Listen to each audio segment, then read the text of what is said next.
सत्य अजर बिहारी मंगल भवनीय मंगल हारी द्रवहु दशरथ अजर बिहारी। पिछले विश्राम में हमने सुना प्रभु श्री रामचंद्र जी खर और दूषण का अंत कर देते हैं और उसके बाद शूर्पणखा रावण के पास मदद के लिए पहुंचती है। सुनत सभासद उठे कुलाई समुझाई गई बाहें उठाई कह लंकेश कैसे निधि बाता कई तब नाशा कान निपाता। शूर्पणखा के वचन सुनते ही सभासद उठलाकर उठ पड़े। उन्होंने शूर्पणखा की बाहें पकड़कर उसे उठाया और समझाया। लंकापति रावण ने कहा कि अपनी पूरी बात तो बता, किसने तेरे नाक कान काट लिए। अवध नृपति दशरथ के जाए पुरुष सिंह बन खेलने आए समुझी परि मयूर के करनी रहित निशाचर करहि धरनी। वह बोली, अयोध्या के राजा दशरथ के पुत्र जो पुरुषों में सिंह के समान हैं, वन में शिकार खेलने आए हैं, उनकी करनी से मुझे ऐसा जान पड़ता है कि वे पृथ्वी को राक्षसों से रहित कर देंगे। जिनकर भुज बले पाई दशानन अभय भये विचरत मुनि कानन देखत बालक काल समाना परम धीर धन भी गुण नाना। जिनकी भुजाओं का बल पाकर हे दशमुख मुनि लोग वन में निडर होकर विचरने लगे हैं, वे देखने में तो बालक हैं पर काल के समान हैं। वे परम धीर श्रेष्ठ धनुर्धर और अनेक गुणों से युक्त हैं। अतुलित बल प्रताप दो भ्राता खल बदरत सुर मुनि सुख दाता शोभा धाम राम यश नामा तिनके संग नारी एक श्यामा। दोनों भाइयों का बल और प्रताप की बराबरी कोई नहीं कर सकता। वे राक्षसों का वध करने में लगे हुए हैं और देवता तथा मुनियों को सुख देने वाले हैं। वे शोभा के धाम हैं, राम ऐसा कहकर उनका नाम है और उनके साथ एक सुंदरी तरुणी स्त्री है। रूप राशि विधि नारी संवारी रति सत्य कोटि ताशु बलिहारी ताशु अनुज काटे श्रुति नाशा सुन तब भागिनी करही परिहासा। विधाता ने उस स्त्री को ऐसी रूप की राशि बनाया है कि अनगिनत रति कामदेव की स्त्री उस पर निछावर है। उन्हीं के छोटे भाई ने मेरे नाक कान काट डाले हैं। मैं तेरी बहन हूँ, यह सुनकर वे मेरी हंसी उड़ाने लगे। खर दूषण सुन लगे पुकारा क्षण में हूँ शकल कटक उन मारा खर दूषण तिशिरा कर गाता सुनि दस शीस जरे सब गाता। मेरी पुकार सुनकर खर दूषण सहायता करने आए पर उन्होंने क्षण भर में समस्त सेना को मार गिराया। खर दूषण और त्रिशरा का वध सुनकर रावण के सारे अंग जल उठे। उसने शूर्पणखा को समझाकर बहुत प्रकार से अपनी शक्ति का वर्णन किया, किंतु वह अत्यंत चिंतित होकर अपने महल में गया। उसे रात भर में नींद नहीं आई। वह मन ही मन विचार करने लगा कि देवता, मनुष्य, असुर, नाग और पक्षियों में कोई ऐसा नहीं जो मेरे सेवक की बराबरी कर सके। खर दूषण तो मेरे ही समान बलवान थे, उन्हें भगवान के बिना और कौन मार सकता है। देवताओं को सुख देने वाले और पृथ्वी का भार धारण करने वाले भगवान ने यदि अवतार लिया है तो मैं जाकर उनसे हठपूर्वक शत्रुता करूंगा और प्रभु के बाण से प्राण त्याग कर भवसागर से तर जाऊंगा। इस तामस शरीर से अब भजन तो होगा नहीं, इसलिए मन, कर्म और वचन से अब यही दृढ़ निश्चय है कि प्रभु से वैर लेकर उनके हाथों मरकर मोक्ष प्राप्त करूं। और यदि वे साधारण मनुष्य रूपी कोई राजकुमार होंगे तो मैं रण में उन्हें जीत लूंगा, उनकी स्त्री का हरण कर लूंगा।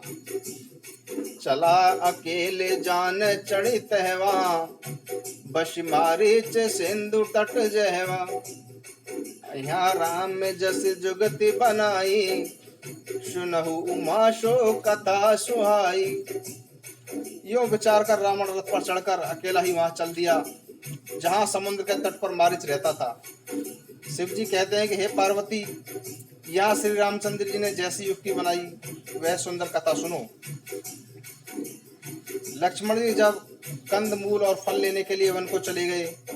तब एकांत पाकर कृपा और सुख के समूह श्री रामचंद्र जी हंसकर जानकी जी से बोले, सुनहु प्रिया व्रत रुचिर सुशीला, मैं कछु कर भी ललित नर लीला, तुम पावक महु करहु निवासा, जो लगी करो निशाचर नासा। हे प्रिय, हे सुंदर पतिव्रत धर्म का पालन करने वाली सुशील, सुनो, अब मैं कुछ मनोहर नरलीला करूंगा। इसलिए जब तक मैं समस्त राक्षसों का नाश न कर दूं, तब तक तुम अग्नि में निवास करो। जब वही राम सब कहा बखानी, प्रभु पद धरी ही अनल शमानी, निज प्रतिबंब राखित सीता, ते सही शील रूप शुभ नीता। श्री राम जी ने जो ही सब समझाकर कहा, उसी समय श्री सीता जी प्रभु के चरणों को हृदय में धारण कर कर अग्नि में प्रवेश कर गईं। सीता जी ने अपनी छाया मूर्ति वहां रख दी, जो उनके जैसी ही शील स्वभाव और रूप वाली तथा वैसी ही विनम्र थी। लक्ष्मणु यह मरमु ने जाना, जो कछु चरित रचा भगवाना, दस मुख गयऊं जहां मारीचा, नाई मात स्वारत रत नीचा।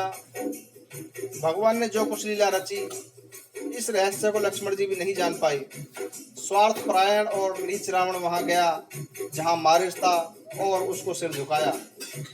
नवनी नीच के अति दुखदाई, जिमि अंकुश धनु रग बिलाई, बहुदायक खल के प्रिय बानी, जिमि काल के कुसुम भवानी।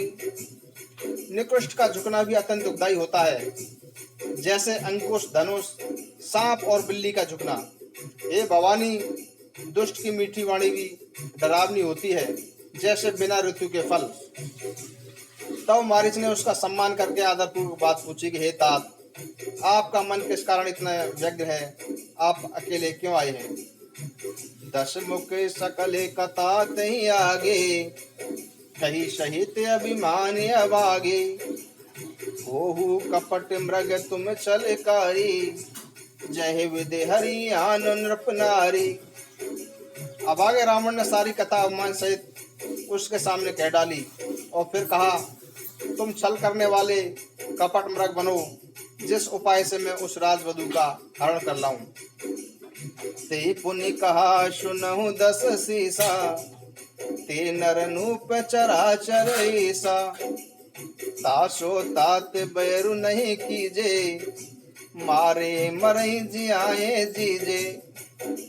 तब मारिच ने कहा कि हे दस्यु सुनिए, वे मनुष्य रूप में चराचर के ईश्वर हैं। हे तात, उनसे वैर न कीजिए। उन्हीं के मारने से मरना और उन्हीं के जियाने से जीना होता है, अर्थात सबका जीवन मरण उन्हीं के अधीन है। मुनिमक राखन गयऊ कुमारा, बिनु फरशर रघुपत मोहि मारा, सत जो जन आयहु छन माही, तिन शन बैरु किए बिल नाही। यही राजकुमार मुनि विश्वामित्र के यज्ञ की रक्षा करने गए थे। उस समय श्री रघुनाथ जी ने बिना फल का बाण मुझ पर मारा था। यही राजकुमार मुनि विश्वामित्र जी के यज्ञ की रक्षा करने गए थे। उसी समय श्री रघुनाथ जी ने बिना फल का बाण मुझ पर मारा था, जिससे मैं क्षण भर में 100 योजन आ गिरा था। उनसे वैर करके कल्याण नहीं है।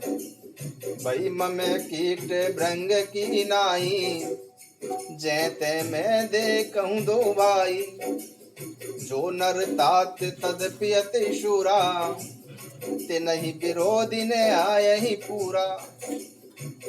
मेरी दशा तो भृंगी के कीड़े की तरह हो गई है, और मैं जहां तहां श्री राम लक्ष्मण दोनों भाइयों को ही देखता हूँ। और हे तात, यदि वे मनुष्य हैं तो भी बड़े शूरवीर हैं, उनसे विरोध करने में सफलता नहीं मिलेगी।